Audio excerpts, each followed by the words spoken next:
Já parou para pensar se a gente pudesse guardar toda a história da humanidade em algo menor que um cubinho de açúcar? Parece coisa de ficção científica, né? Mas a resposta pode estar literalmente codificada dentro de cada célula do nosso corpo. Hoje, a gente vai mergulhar fundo para entender como o DNA pode se tornar o HD definitivo.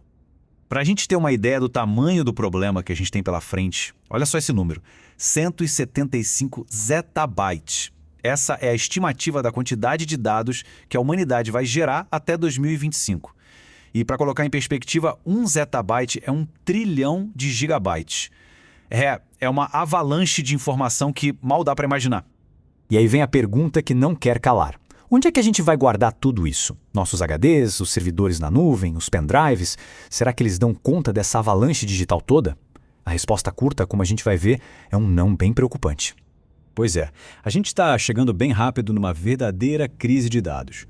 As tecnologias que a gente usa hoje estão batendo no teto, e não é só em questão de capacidade, não. É também na durabilidade. Pensa um pouco nas nossas memórias digitais. As fotos, os documentos importantes, a nossa cultura. Tudo isso está guardado numa tecnologia que é, na verdade, surpreendentemente frágil. Discos rígidos podem falhar em poucas décadas, CDs e DVDs arranham só de olhar, e até os SSDs, que são mais modernos, se desgastam com o tempo. A gente está basicamente construindo o nosso legado em cima de areia movediça. Então, o ponto central é esse. Não é só a vida útil curta. A gente está chegando no limite físico de densidade. E o pior é que a tecnologia fica obsoleta. Tenta achar um computador novo que leia um disquete hoje em dia. Daqui a pouco vai ser a mesma coisa com um leitor de DVD. A gente está criando, sem querer, uma amnésia digital. Mas e se a solução para tudo isso estivesse ao nosso redor o tempo todo, em todas as formas de vida há bilhões de anos? Para entender isso, vamos voltar lá para 1999, quando um experimento muito engenhoso mostrou um caminho totalmente novo. A ideia foi tão simples quanto genial. Eles pegaram uma mensagem de texto curta e traduziram para o código genético, sabe, as letrinhas A, T, C e G. Aí criaram uma molécula de DNA com essa mensagem, secaram ela num pedaço de papel, tipo uma carta, e mandaram pelo correio. Quem recebeu conseguiu ler o DNA e recuperar a mensagem original sem nenhum erro. Era a prova de conceito. Funcionava! Isso mostra o potencial gigantesco da coisa. Pensa bem, se dá para guardar texto, por que não uma foto? Ou uma música? Ou um filme inteiro? O único obstáculo, na época, era a tecnologia para conseguir escrever e ler esses dados numa escala muito maior. E a chave para dar esse salto tecnológico veio de um lugar que ninguém esperava, do sistema de defesa super antigo das bactérias. E o nome dessa ferramenta que revolucionou tudo é CRISPR. Tenta imaginar o CRISPR como se fosse o gravador de dados da natureza. É assim, quando um vírus ataca uma bactéria, ela usa o CRISPR para cortar um pedacinho do DNA do vírus e guardar no seu próprio genoma, como se fosse um registro, uma anotação. Se aquele mesmo vírus aparecer de novo, a bactéria já sabe como se defender. É basicamente um sistema de memória biológico perfeito.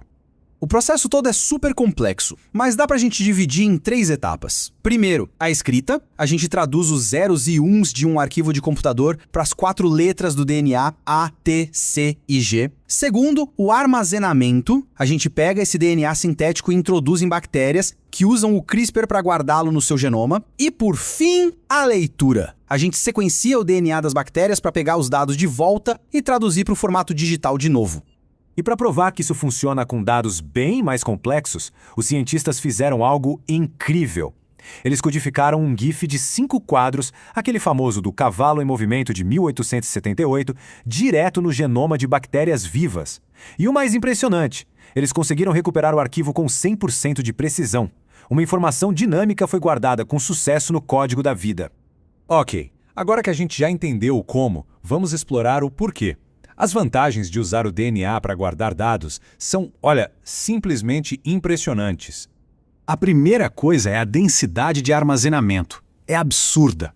Um único grama de DNA pode, em teoria, guardar 215 petabytes de dados. Isso é o mesmo que 215 mil terabytes. Toda a informação que existe no mundo hoje poderia caber numa sala só. E não é só uma questão de espaço. O DNA é ultra durável, capaz de preservar informação por milênios. É super resistente, fácil de copiar, mas talvez a maior vantagem de todas seja essa aqui. Ele é a prova de futuro. Enquanto a vida existir, a gente sempre vai ter tecnologia para ler o código genético. Claro, a gente tem que ser realista. A tecnologia ainda está engatinhando. Para ter uma visão completa, a gente precisa falar dos desafios enormes que ainda existem pela frente. O contraste entre o que é possível e a realidade de hoje é bem grande. A promessa é de um armazenamento quase eterno, quase ilimitado. A realidade, por enquanto, é que o processo é caríssimo, muito lento e ainda sujeito a erros.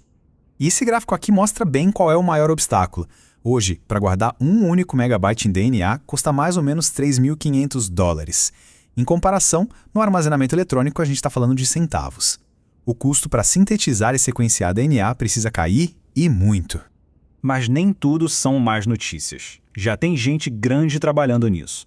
Gigantes da tecnologia, como a Microsoft, se uniram a institutos de pesquisa e formaram a DNA Data Storage Alliance. O objetivo deles é justamente esse: resolver os problemas de custo e velocidade para fazer essa tecnologia virar uma realidade comercial.